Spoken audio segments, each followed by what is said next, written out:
Members of the Green Party of England and Wales will this summer be electing a new executive, commonly known as GPEx. Now, the executive is made up of a number of people who hold distinct portfolios, and today I'm going to be joined with one of the candidates for the elections coordinator post. Now, before I introduce them, I just have one thing to ask you to do, which is to scroll down right now and hit that subscribe button. It helps Bright Green out massively, it doesn't cost you a penny, and it means that you won't miss any of the other interviews that we're putting out with the candidates in this year's GPEx elections. So without further ado, it's my absolute pleasure to introduce Brian Candeland, who is our candidate with us today. Brian, how are you doing? I'm doing fine, thank you, Chris. Yeah, I've been quite distracted, I must admit, by the political events of the last few hours. Just to fill in for people who are watching this after the recording, it's within 1 hour of Mr. Johnson saying that he's standing down as Conservative Party leader. So it's exciting times. But yeah, me personally, I'm doing okay, thank you. Yeah, so by the time this video goes out, we may have a new Prime Minister, everything may have changed, so apologies if some things are a little out of date, but there really isn't a better time to be talking about the Green Party's electoral prospects at a time when the government is in total meltdown and crisis. So without further ado, I'll throw my first question to you, which is, where do you see the Greens' electoral success in the next 5 years, and how do you think you can make it happen?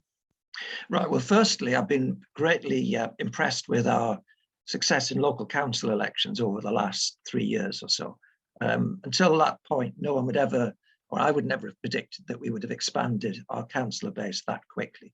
And it's brought a few challenges as well. I think I'm certainly very keen to continue that advance. I think it's going to throw up a few challenges as we have to defend more seats. But I think we have a fantastic team of staff working in the field that have really helped us to achieve this. Moving on to general elections, well, I think getting more MPs is long overdue, and I'm pleased to see that there's a growing professionalism in how we try and tackle that. Obviously, when the next general election will be is entirely up in the air, as it always is in this country.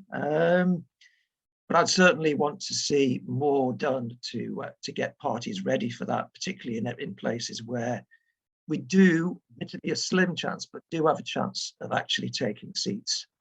And what I'd really like to see coming out of the next election is a force to change the voting system in this country. I think that is the events of the last few days have just underlined again just how broken the system is. But I don't put any faith in, say, the Labour Party doing that without being really pushed. So I think we have a duty to be standing everywhere, to trying to get votes for the Green Party. And I think we can do a lot better than we have done in recent elections. And I definitely think we can get a second at least MP in the next 5 years. And I think we can boost our councillor base up to the sort of level of 900, which the strategy says we can do. So I think there's a lot to do, but I think there's a lot of potential. So there's a few things you touched on there that I want to talk about, but we'll start with that last point, which is around getting more Green MPs elected. Now, in almost every election for leader and deputy leader that I've seen since being a member, and also in elections for the elections coordinator on GPEx, there are various pledges that candidates will ensure that we win more Green MPs at the next general election. Now, obviously, we have Karen Lucas in Parliament and we don't have anyone else in Parliament. So why do you think you'll be able to deliver more Green MPs where other people have failed so far? I think my great experience of how to do things in this party will stand me in good stead. I've at a regional level, after a few years as chair, I've been elections coordinator. So I've actually seen a lot of what we can do at a local election level. And I'm seeing that more and more in the parliamentary field. I'm very impressed with what's been going on in Bristol West, which I don't think is any secret that we're somewhere that's really, we are really contesting hard. I'll be honest, I don't think I have any magic skills or any magic bullet over and above what as you say, our leaders and deputy leaders have pledged, other than a commitment to kind of keep fighting on, because that with a long record, a lot of experience, and an ability to work with people at all levels in the party. And I think the key is to really focus hard and to get the resources behind that. Now, we mentioned at the start that we're recording this just really minutes since it's become clear that Boris Johnson is resigning as Prime Minister. We have no idea what's going to happen in terms of a Tory leadership election, in terms of whether that triggers a general election. But realistically, all political parties will be preparing for the possibility that there will be an election, a general election very, very soon. What do you think the Green Party needs to do in order to get general election ready? Well, for a start, we need to be encouraging local parties to be selecting candidates. I know they have a lot on their plate as it is, but there is absolutely no reason for not pressing on with that now. We do know there's going to be an election at some point. As you say, it could be very soon. And I think we need to be looking at what resources we're putting nationally into general election fighting. Are we putting enough in at a national level? And I think that's probably quite questionable at the moment. I mean, I realise it's hard for GPEx. They have to do a whole lot of things, but the next election is obviously key for what we're doing. So in terms of that resource and putting it into different election campaigns, now there's obviously one argument which would be, well, the Greens have had moderate levels of success at local elections, and are now in ruling coalitions in some places, and indeed in Brighton Hove, the sole party administration. And since 2019, really, the Greens have been gaining councillors across the country, first councillors on different authorities, and growing the size of groups.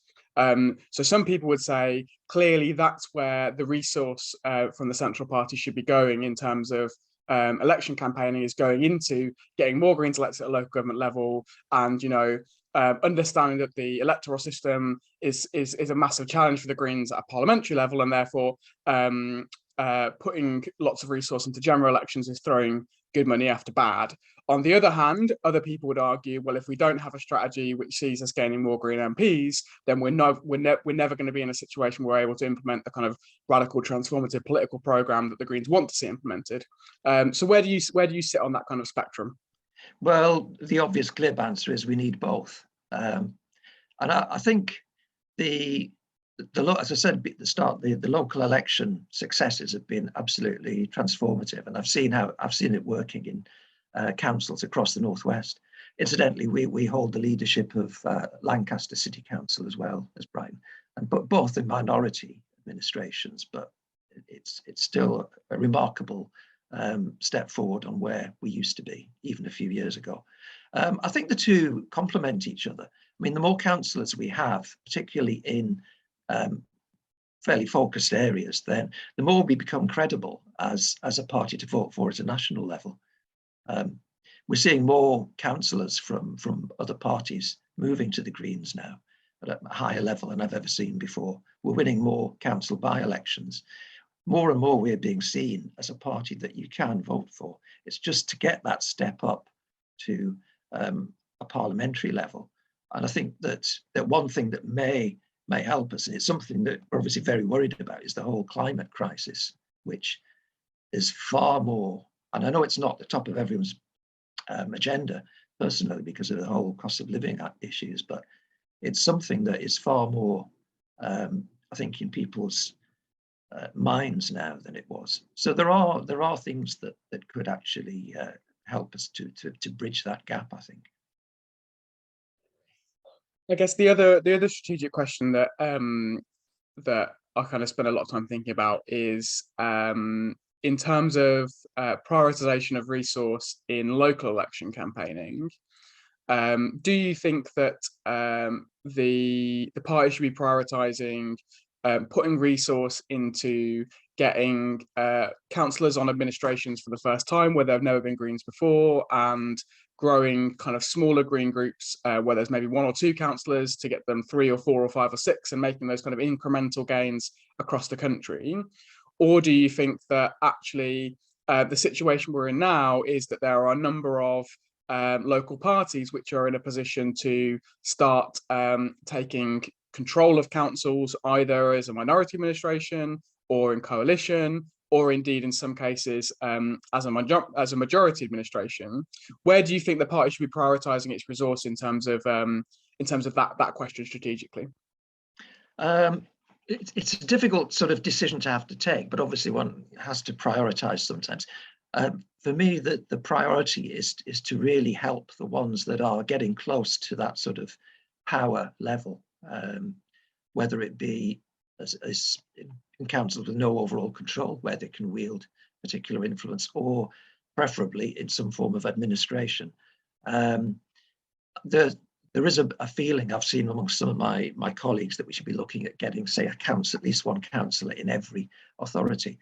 I think there's a danger of actually spreading our resources far too thinly if we go too far down that road. I think it's that if we can get to a higher level of power and influence in a lot of these councils where we're getting close to that, that I would think will have a knock-on effect on many neighbouring councils who can then really help them to step up, and then we can hopefully get more resources to help them.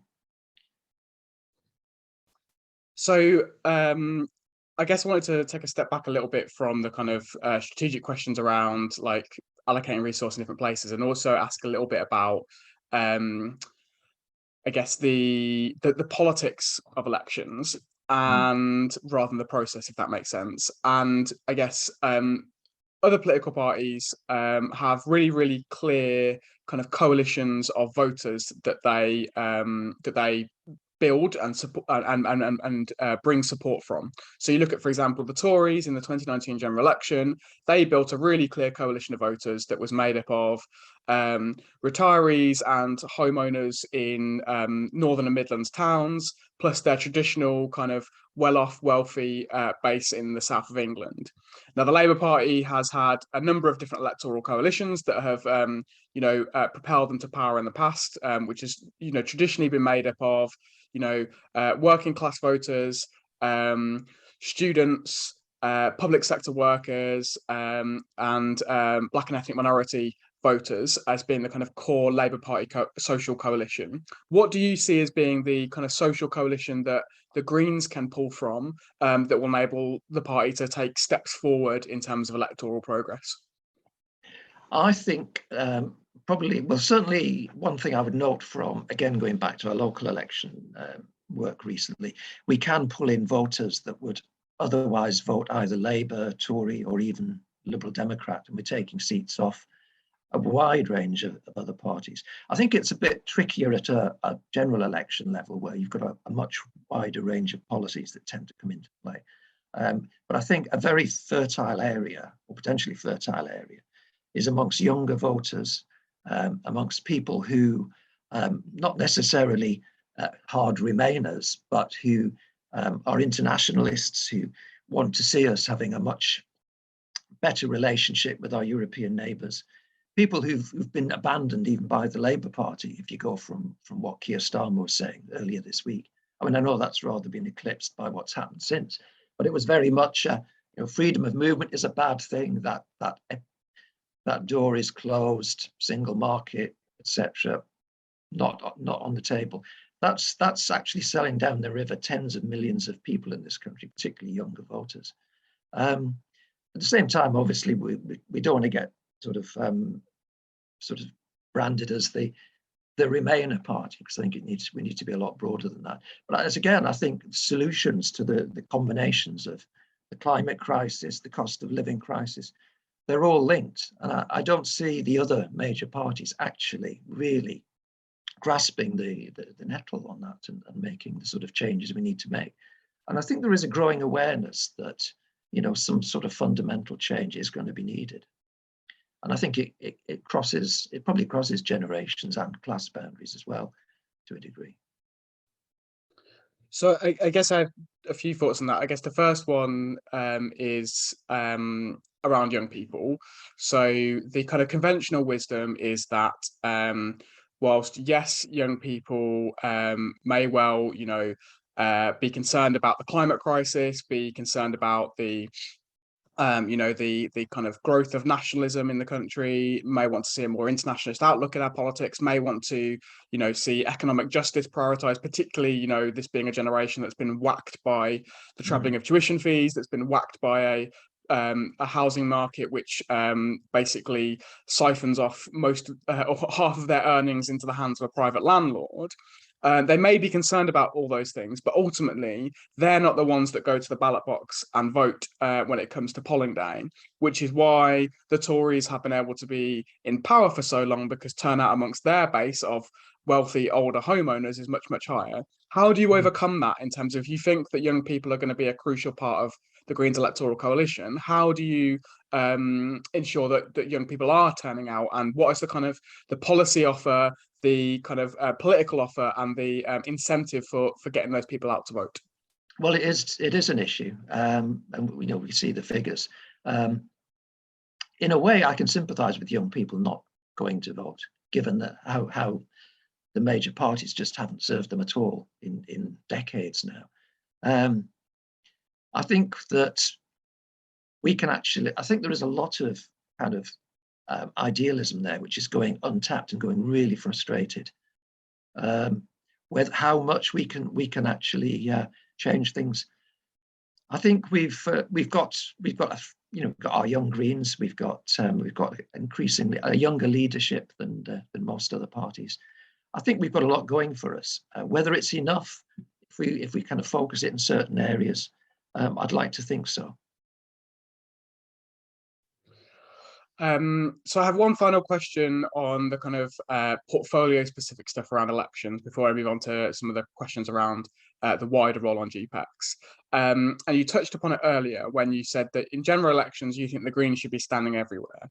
Now, one of the conversations that's sort of been ongoing over, well, really the last sort of 7 years within the Greens has been this question about, it's been called various different things, progressive alliances, unite to remain, whatever you want to call it. But essentially the principle is the same, which is that Greens should be working with other progressive political parties, however you define that. Typically, kind of people refer to the Labour Party, sometimes the Liberal Democrats, sometimes Plaid, and working together so that there's only one anti-Tory candidate in each constituency where there's a shot of winning, or indeed having a kind of more informal agreement whereby resources allocated in the seats where each of those parties has the best chance of unseating a Tory or keeping a Tory out. It seems to me that you appear to be very clear that that's not an approach that you think makes sense. Could you elaborate on that? Yeah, well, back in the sort of beginning of Unite to Remain, in that period, I did actually vote in favour of exploring that as a pact, a coalition. I think in retrospect that was a mistake. I don't think it really did any good for either of the parties that were involved in it, and I don't think it was the right thing to do anyway in retrospect. So I'll put my hands on the table on that. I'm very much in favour that we do stand. I think standing down, what's really bugged me a lot in the long time I've had in the party is the constant pressure from Labour in particular, to stand down here, to stand down there, you're splitting the vote. I've had that for decades basically, and I'm hopefully getting pretty immune to it now. I've certainly had that in the 2019 election in the northwest. I think people say, well, you split the vote. I think we in many ways have a positive effect, even on Labour in standing. We're shifting the Overton window, as they call it. We're making progressive politics or progressive policies more the norm, for instance. And I would certainly like to see us standing in every seat. And I would expect Labour and the Liberal Democrats to stand in every seat. Where there might be a difference is in where we're targeting resources, and I think that will tend to actually fall out naturally. We've certainly seen that at local level, where if people know who the main challenger is in a seat, and they vote accordingly, and I think but we're still on the ballot paper. We're still making our point, but I'm certainly in favour of talks with other parties at a kind of policy level. Things like Compass, for instance. I'm not a member of Compass, but the sort of work they're doing of actually bringing people from different parties together, people like Unlock Democracy and so on as well. So I think there is certainly, there desperately needs to be a democratic revolution in this country.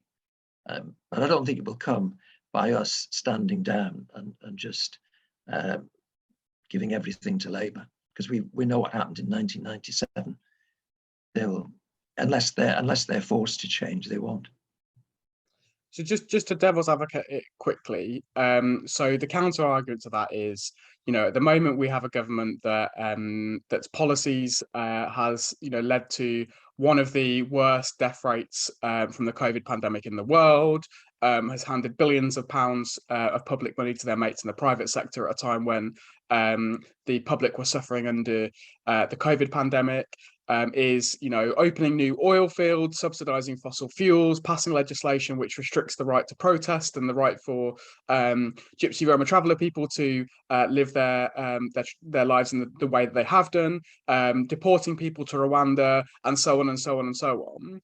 Is it not incumbent on Greens to do everything we can, given the kind of the fact that that program the government has been introducing is sort of antithetical to everything that we believe, to do everything that we can to make sure that they are booted out of office at the next general election?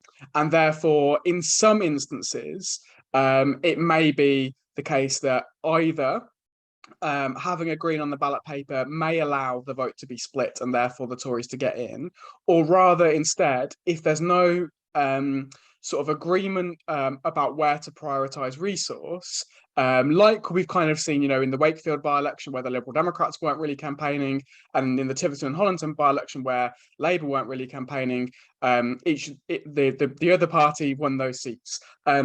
Do you not think there needs to be some sort of agreement between anti-Tory parties, given the kind of the fact that we're facing the worst government we've had since Thatcher, that's undoing so much the social fabric of this country?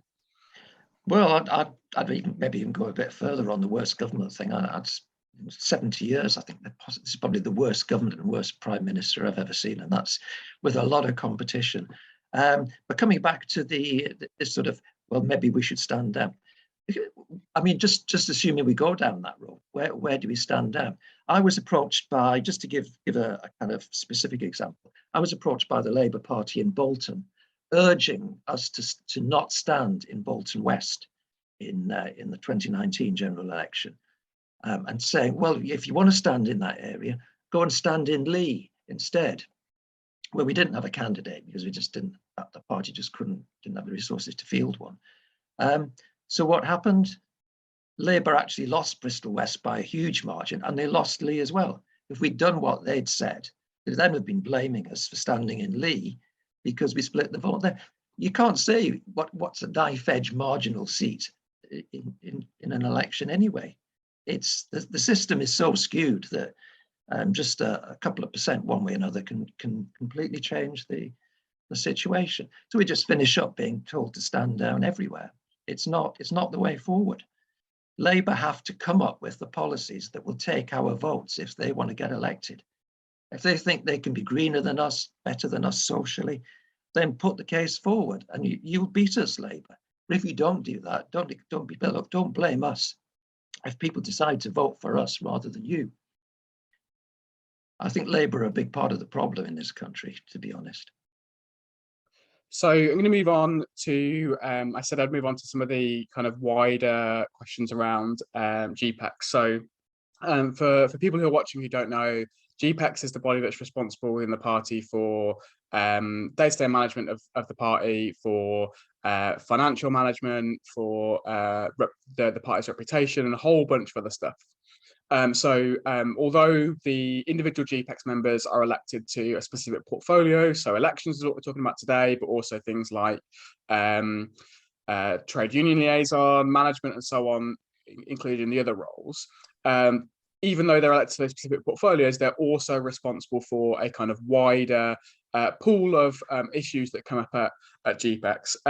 So I wanted to put to you a question, which is just, what do you think is the biggest challenge facing the Green Party at the moment? I think it's to achieve the ambitions that not only do we want, but which this country needs with the resources that we have available. And I think GPEx has a very tough job on that. And I think GPEx has a duty as well to be as kind of professional and have as high a standard of integrity as possible, which I believe I would bring to it. And I've served on GPRC, which is the regional council body in the past. So I have had some experience of the sort of national level of how the party operates. We've sometimes struggled to get people to get onto the GPEx. Hopefully we're getting a wider spread of people standing now. But I think it's a huge job. I think it's changed as well. If you go back 10, 15 years, it was probably more of a doing organisation. Now there's much more of a management element because we've so greatly expanded our staff.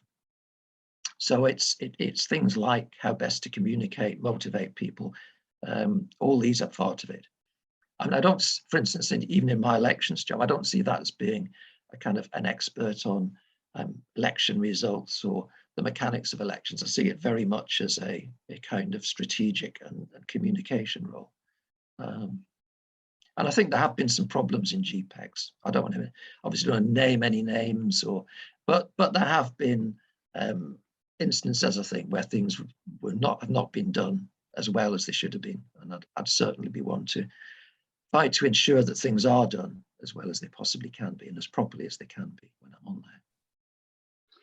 So one of the things that I think is something that many members are aware of at the moment, in terms of a conversation that's been happening at a kind of national party level or the central party level, is this question of issues of diversity within the party and issues of liberation within the party. So to take a few examples, we've got a deputy leadership election happening concurrently with the GPEx election. And there are 4 candidates in that election, all 4 of whom are men from London. We have, as a party, in terms of our electoral representatives, in terms of people who are in positions on committees and in the infrastructure of the party, there's it's overwhelmingly white. And of course, the kind of the scourge of transphobia that is infecting so much of the country right now, sort of whipped up by the right-wing press and the Tories, has indeed infected the Green Party as well. How do you see yourself, as a member of GPEx, if you are elected, tackling those issues of kind of diversity, of equality, of liberation, as a member of GPEx? I totally agree with you on diversity. I mean, obviously, I'm a white, cis, straight man from a middle-class background. So personally, I'm not bringing you much diversity, but I'm very keen to see this party become more diverse. I'm very pleased to see that we now have a couple of ethnic minority or BAME candidates in the, sorry, not candidates, councillors in the Northwest. But we've been very bad at kind of breaking through to other communities. You touched on transphobia. I am absolutely committed to the party's policy of trans men are men, trans women are women, other non-binary identities are valid, etc. I'm very concerned at the kind of culture wars that are being waged out there, and indeed how they are, as you say, infecting this party as well. And I'm certainly think that everyone who's in a position of responsibility in the party should be supporting party policy and should be supporting our inclusive agenda. And what does that look like in practice in terms of ensuring that that party policy is supported and that inclusivity and those issues are taken seriously by the party? Because if you are elected to GPEx, you will be one of a group of people who will be responsible for delivering that. Yeah. Well, I'd certainly want to work with the various liberation groups as to how we are meeting their needs, or in many cases not meeting their needs. Myself, in conjunction with the other GPEx representatives, and certainly working with other bodies in the party, like GPRC and so on, to really try and sort out some of these problems, because we are lagging behind where we should be in many respects. And as I say, particularly on the BAME front, we need to be doing much better. I think it's starting to happen, but it's we've got so much more to go. But we need to be talking to the right people. So that was the end of my serious questions. I have one sort of more flippant question to finish on, which is, who in the Green Party inspires you the most? Oh, my first reaction to that is Caroline Lucas, which is probably more people mention her than anyone else. But I mean, quite incredible what she's actually achieved just as one member of Parliament. Does the work of dozens of ordinary Labour or Tory backbenchers. I'm sorry, that was a bit of an obvious answer, but it was, you know, what comes into my mind first of all. Think of other maybe thinks I should think of other people now, but no, I'll stick with Caroline Lucas. Fine to stick with Caroline. Yeah, most do. Yeah. Yeah. Sorry, everyone else. There's lots of other great people out there. Not at all. I only asked for one, so that's fine. Well, thank you so much, Brian, for taking the time to speak to me today. Where can people find out more about your campaign? Right. Well, I'll give you my email address. I haven't really got a sort of campaign organisation up and running. Whether I will do, that's, you know, I probably should get some. I am on Twitter, but I've not used it for years. Found it really quite a bit of a strain, but maybe I should get back on it. But for now, I can certainly give my my email address, which is, do you want me to just spell it out? Or yeah, just spell it out, go on. Yeah, Brian, that's BRIAN, at Candeland, that's CANDELAND, .myzen, that's MYZEN.co.uk. Perfect. Thank you so much, Brian, for joining me today. So before I let everyone leave, I just have a few final bits and pieces to let you know. The first of which is, of course, at the start of this video, I asked you to scroll down and hit that subscribe button. I'm going to ask you to do it again, because hopefully you found this video useful, interesting, and engaging. If you want to see more videos like this that Bright Green is putting out, hit that subscribe button and you won't miss any of them. I'm sure in there were plenty of things that you agreed with, plenty of things that you had thoughts on. If you do have any thoughts, please do pop them in the comments down below and keep the conversation going down there.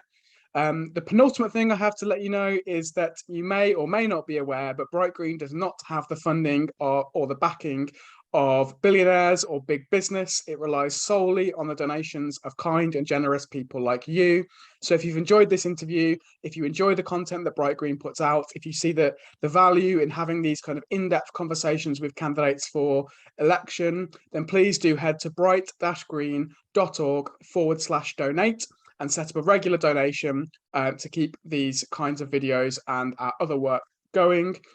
And finally, throughout the campaign, we'll be publishing dozens of articles of news, comment, analysis, not just on the GPEx elections, but also on the deputy leadership election as well. You can head to bright-green.org to find all of our coverage of the Green Party's internal elections, but also all of our coverage of the rest of the Green parties within the UK, our coverage of the Labour movement, of social movements, and the wider left as well. So that's bright-green.org.